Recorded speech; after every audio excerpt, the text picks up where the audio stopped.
English Podcast Hub. Hi, I'm Mia, And I'm Mark. and welcome to English Podcast Hub. Oh my gosh, Mark, you have no idea what kind of week I've had. It has been an absolute disaster. I missed 2 meetings, showed up late to a dentist appointment, and I completely forgot about my friend's birthday dinner until she texted me asking where I was. Yikes, that sounds rough.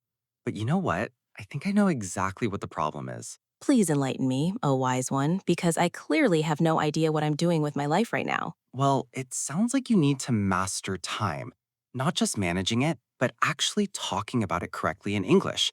Because if you can't express time clearly, you can't plan your week like a pro. Wait, are you saying my organizational disaster is a language problem? Partly. And that's exactly what today's episode is all about mastering time in English, how to plan your week like a pro. We're going to cover time expressions, scheduling vocabulary, and all those tricky little phrases that native speakers use to organize their lives. Okay, I am so ready for this because honestly, I am drowning over here. Let's do this. All right, Mia, let's start with the basics. When someone says, let's meet at 3:15, what time are they talking about? 3:15? Exactly. See, you know this. Quarter past means 15 minutes after the hour. So 3:15 is 3:15, 7:15 is 7:15, and so on. Okay, that makes sense. What about half past? Half past means 30 minutes after the hour. So if I say, let's have coffee at 10:30, I mean 10:30. The past means we've gone past that hour. We're in the minutes after it. Got it. So what about 1:45? That's the one that always confuses me. Ah, yes, this one trips people up. 2:45 means 15 minutes before the next hour. So if I say, the meeting starts at 3:45, that means 3:45, 15 minutes before 4 o'clock. Oh, so past means after the hour and to means before the next hour. Exactly, you're getting it. Let me give you a real life example. Imagine we're meeting for coffee and I text you. Can we meet at 2:15 instead of 1:30? So you want to meet at 2:15 instead of 1:30. Perfect. Now let's say you respond. I can't make 2:15, but I'm free at 2:45. That means I'm free at 2:45. Oh, wow, this is actually starting to make sense. See, you're a natural. Now, here's a pro tip. In American English, people often just say the numbers instead of using quarter past and 2:45. So instead of 2:15, they might just say 2:15. Oh, so both are correct? I can say either one? Exactly. Quarter past and half past sound a bit more formal or British, while saying the actual numbers is more casual and common in American English. But it's good to understand both because you'll hear them all the time. Okay, next question. Why is it so confusing to know when to use at, on, and in when talking about time? I always mess this up. Ah, yes, the infamous preposition triangle. Don't worry, I'm going to make this super simple for you. Think of it like this. At is for specific clock times, on is for days and dates, and in is for longer periods like months, years, and seasons. Wait, say that again, but slower? Sure, let's start with at. You use at when you're talking about a specific time on the clock. For example, the meeting is at 9 a.m. I wake up at 7:30. Let's have lunch at noon. Okay, so at is for clock times. Got it. Right. Now, on is for days and dates. So you'd say, the meeting is on Monday. My birthday is on June 15th. We're going out on Friday night. So anytime I'm talking about a specific day, I use on. Exactly. And finally, in is for longer time periods, months, years, seasons, and general parts of the day. For example, I'm going on vacation in July. She was born in 1995. It's cold in winter. I study better in the morning. Wait, you said in the morning, but earlier you said at for times. Why isn't it at the morning? Great question. This is where it gets a little tricky. When you're talking about a general part of the day, morning, afternoon, evening, you use in. But when you're talking about a specific time, you use at. So you'd say, I'm sluggish in the morning, but I have a meeting at 9 a.m. Oh, so in is for the general period, at is for the exact time. Perfect. You nailed it. Let me test you. What preposition would you use? The party is blank Saturday. On Saturday, Correct. I'll see you blank 3 o'clock. at 3 o'clock, Yes. Summer vacation starts blank June. in June. Amazing. You've got this down. Okay, so now that I understand time expressions, can we practice a real life scenario? Because honestly, I need to reschedule things all the time and I never know how to say it politely. Perfect timing. Let's do a role play. I'll be your colleague, and you need to call me to reschedule a meeting we had planned for tomorrow. Ready? Ready. Okay, here goes. Hi, Mark. It's Mia. Hey, Mia, what's up? So, about our meeting tomorrow at 2 p.m., I'm really sorry, but I can't make it. Something came up. Oh, no problem. Do you want to reschedule? Yes, please. Would Wednesday work for you? Maybe in the afternoon? Let me check my calendar. Actually, I'm booked all day Wednesday. What about Thursday at 10 a.m.? Thursday morning is a bit tight for me. Could we do Thursday at 2 p.m. instead? Thursday at 2 p.m. works perfectly. Let me put that in my calendar. Great. Thanks so much for being flexible. I really appreciate it. No worries at all. See you Thursday at 2 p.m. sharp. Perfect. See you then. Okay, that was great.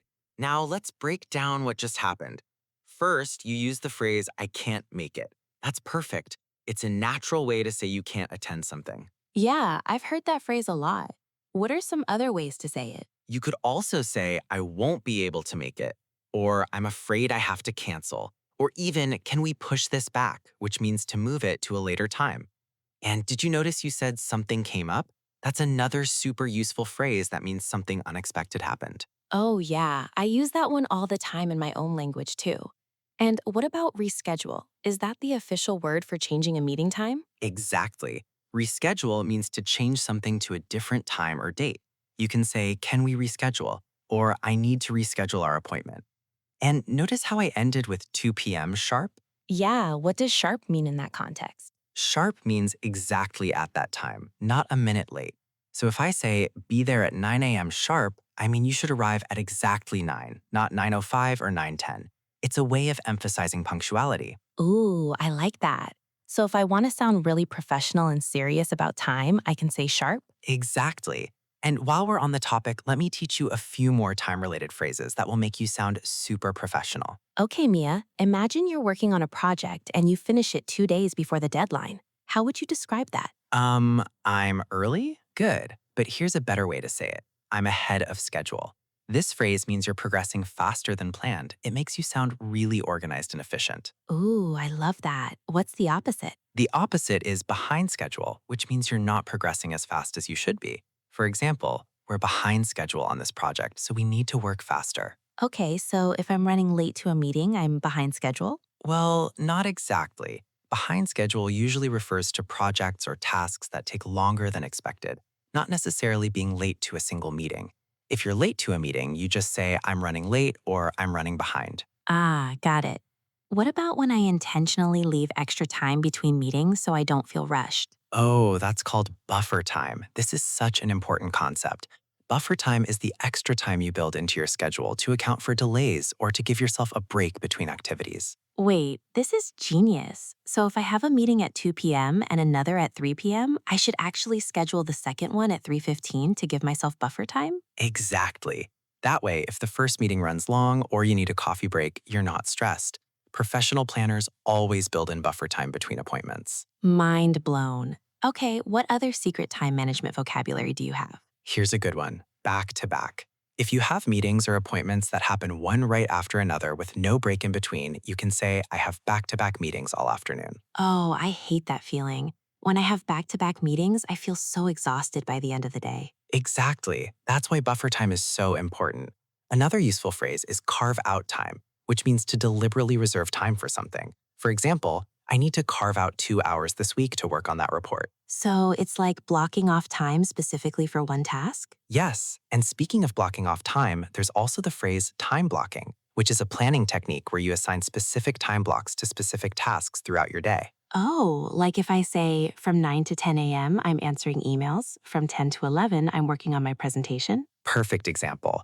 And one more phrase you should know, wiggle room.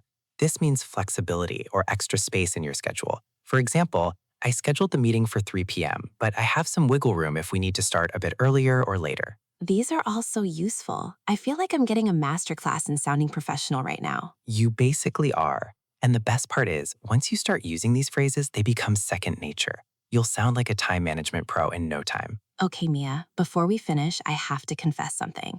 There are a few mistakes I keep making with time expressions, and I want you to correct me. Go for it. What's tripping you up? So sometimes I say things like, we'll meet in Monday, instead of on Monday. Is that a big deal? It's a common mistake. Remember the preposition triangle. On for days, in for months. So it's on Monday, but in January. Just keep that triangle in your head and you'll be fine. Okay, noted. What about when I say at the morning instead of in the morning? Yes, that's another classic mistake. It's always in the morning, in the afternoon, and in the evening. But here's the tricky part. It's at night, not in the night. Wait, why is night different? I know, it's annoying. English is full of these little exceptions. Just remember, in the morning, in the afternoon, in the evening, but at night. English is so weird sometimes. Okay, one more. I always get confused about next versus this.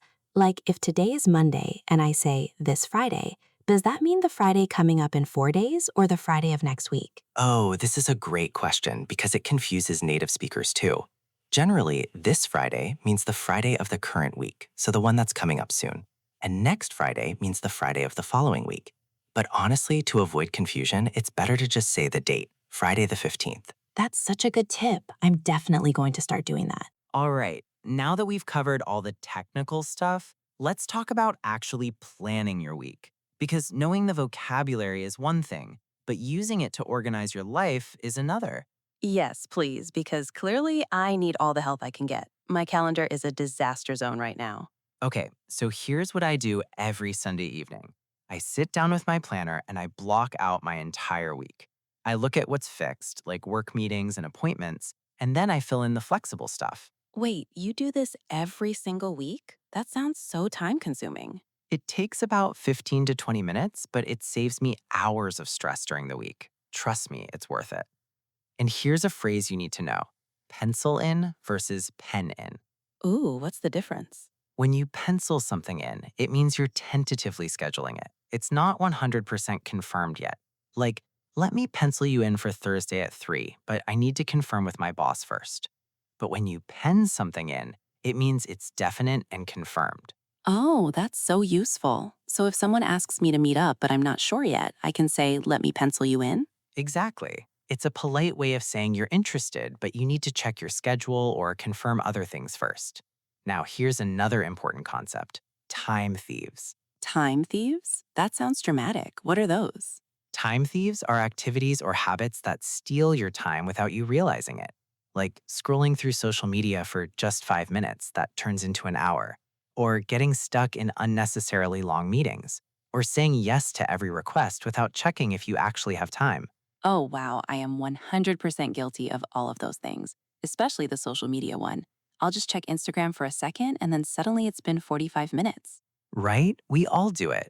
That's why it's important to identify your personal time thieves and create strategies to avoid them. For me, I use the phrase protect your time.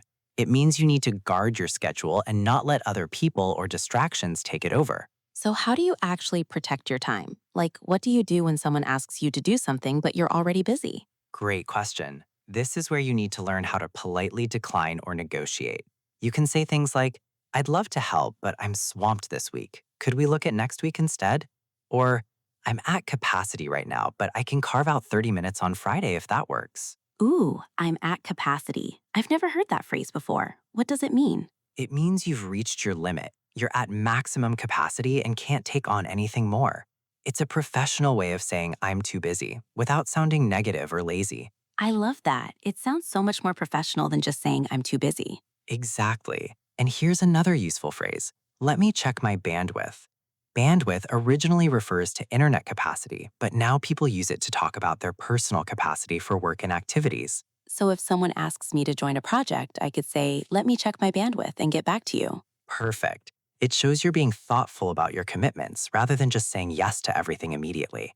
And speaking of commitments, do you know what double booking means? Booking something twice? Close. Double booking is when you accidentally schedule two things at the same time. Like if you agree to have lunch with a friend at noon and then forget and schedule a work meeting for the same time. Oh no, I've totally done that before. It's so embarrassing when you realize you've double booked yourself. It happens to everyone. That's why it's so important to check your calendar before you commit to anything. A good phrase to use is, let me check my calendar and get back to you, instead of saying yes immediately. That's smart. It gives you time to actually look at your schedule instead of guessing and potentially creating a conflict. Okay, let's talk about something that drives me crazy: when people are late. How do you handle it when someone is consistently late to meetings with you? Oh, this is interesting because I'm usually the late person, but yeah, it is frustrating when you're waiting for someone. What should you say? Well, first of all, if you're going to be late, you should absolutely let the other person know as soon as possible. Don't just show up 15 minutes late with no warning. You can send a quick text, "Hey, I'm running about 10 minutes behind. Be there soon." Or, "Sorry, stuck in traffic. We'll be there by 2:15." Okay, so communicate early. Got it. What if you're the person waiting? If someone is late and hasn't messaged you, it's totally fine to check in after about 10 minutes. You can say, "Hey, just checking. Are we still on for 2 p.m.?" The phrase, "Are we still on?" means, "Is this still happening?" Oh, I hear that phrase all the time. Are we still on for dinner? So it's just confirming that the plans haven't changed. Exactly.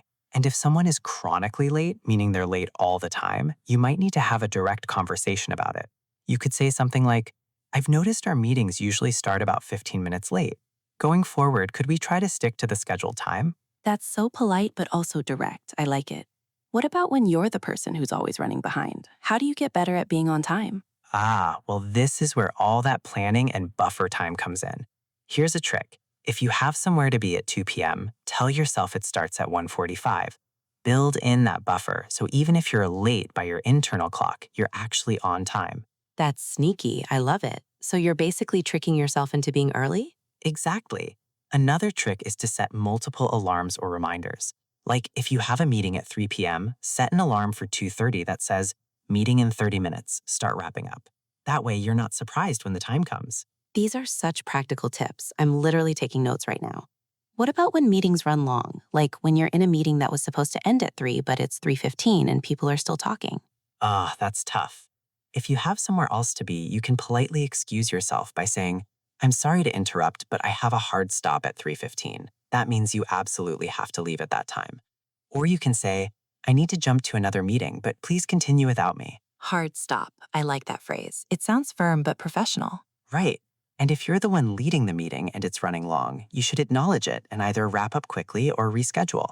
You can say things like, "I know we're over time. Let's table this discussion," which means postpone it, "and pick it up again next week." Okay, I have one more question before we wrap up.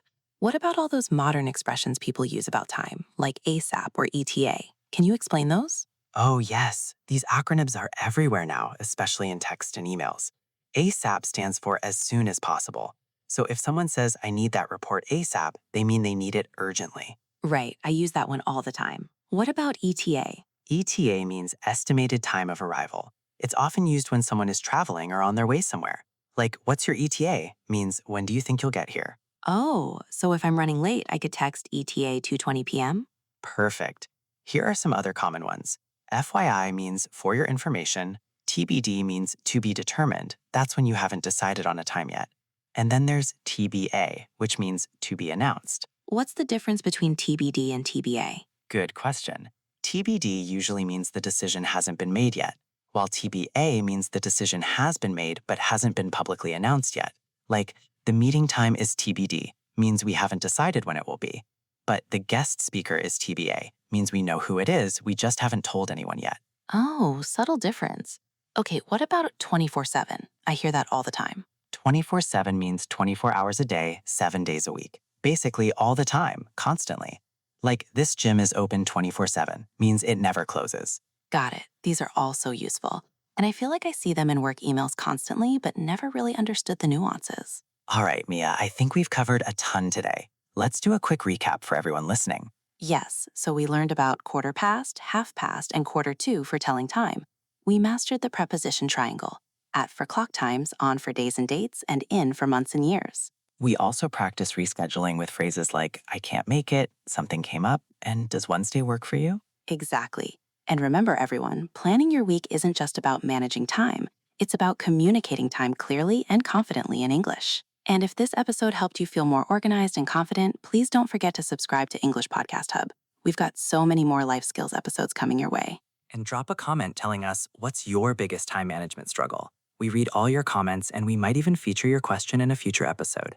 All right, everyone, thanks for listening. I'm Mia, And I'm Mark. and we'll see you next time on English Podcast Hub. Don't be late.